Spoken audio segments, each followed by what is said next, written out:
that, and Del McCrory, bluegrass giant. I was very proud of that cut.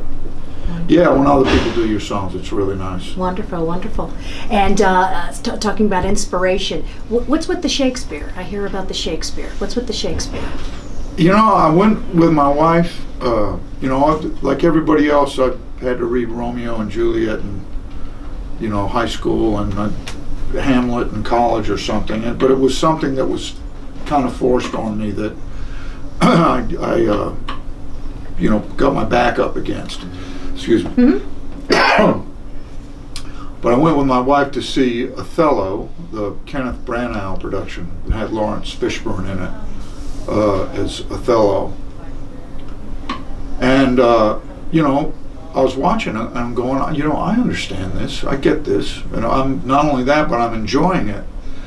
And I left and I thought, you know, this is interesting. And I just started reading one Shakespeare play after another until I'd read most of them. And then there was a deal in Nashville where every first Saturday of the month at the library, people go down and read a Shakespeare play. So if you do it, you can read the whole batch of them, even the bad ones. Okay. And yeah, it's one of those things that you know when you're encountering Shakespeare that you're encountering the best that there is.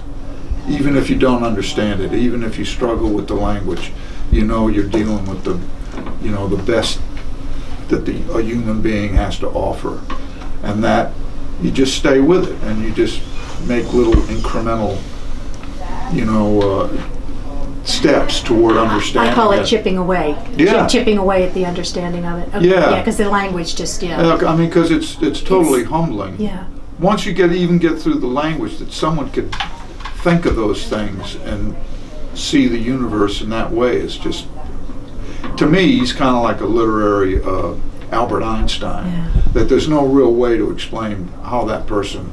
Yeah, he's just at such a level. Planet, yeah, he's at possibly by spaceship. Yeah, you know? Well, you know, and I think that's possible, right? How can we think that there's not something else or some other being out there? They've been here and they left. Yeah. Yeah.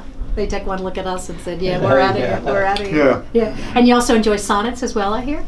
Yeah. Oh, I was going to read a sonnet, but I forgot to bring the sonnet book. Okay, you can read it tonight. You going to read it tonight, maybe? For yeah, the folks? Sure. Oh, okay, I'll read one tonight. Read one tonight? Okay. Yeah. And the music that you just played for us, folks can hear more of that, or expect more of that wonderfulness. Yeah.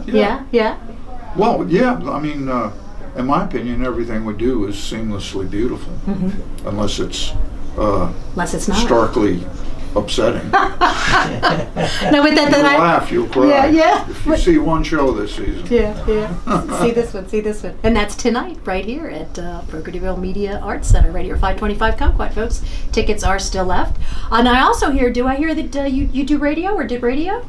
I did, and then they fired me. I kept sneaking in songs of my own onto the playlist. Oh, okay, so you'd be fired around here busted. too. Yeah.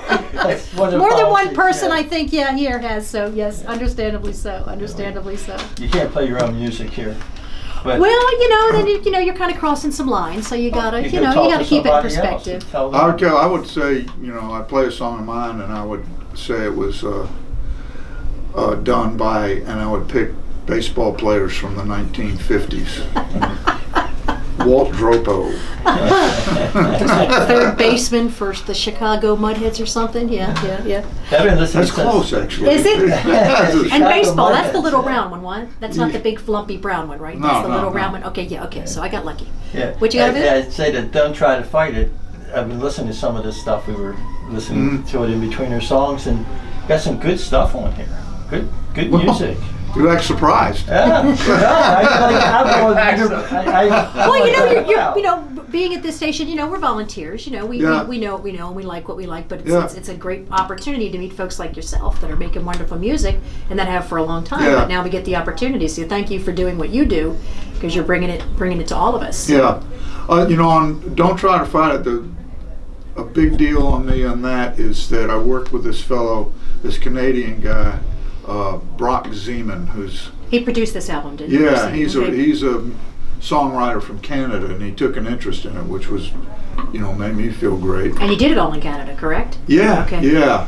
And it was, you know, if you live in a place like Nashville, it's like, why would you go someplace else to make a record or make a recording? But in Nashville, you can kind of fall into a rut, and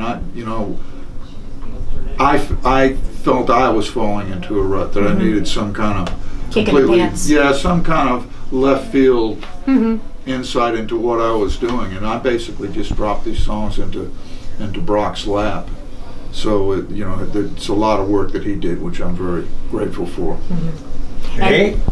And and it's in stores now, right? So folks can get it in stores and or online. Online or Amazon and all that fun stuff. Yeah. Okay, cool. Now you mentioned, of course, Nashville, and you moved to Nashville in the 70s. Yeah. So how has Nashville changed since the 70s? Is it the same place? No. When I came into town, it's hard to explain the whole difference, but the kind of outlaw country was a big deal. Waylon Jennings is the first one that comes to mind. Yeah, and Willie Nelson. But the reason I moved to Nashville is because of Chris Christopherson. Oh my gosh! And to that, up until him, I just thought, well, this is folks in rhinestone suits, and it's just not something that's in my kind of world. And then Christopherson wrote those songs that were very, I don't know, they were universal. And I thought, well, maybe that's a place I could go. And I knew a couple of people that were already there, so I had a couch I could crash on. Yeah. And it was like a songwriters ruled, and it was a very exciting place to be in at that point. And it's kind of become so corporate in the last 10 or 15 years. That's the impression I had, that it's very cookie cutter, very which was totally another different. reason why I would kind of look outside of Nashville to find someone to record with. But it's always going to be a good place for music, and there's the sort of country music behemoth that rules everything, but the real action is on the kind of side shows off to the side in your peripheral vision. Okay. Which I think is probably true of any kind of artistic or probably any endeavor at all. It's the real deal. Yeah, if you want a car, you go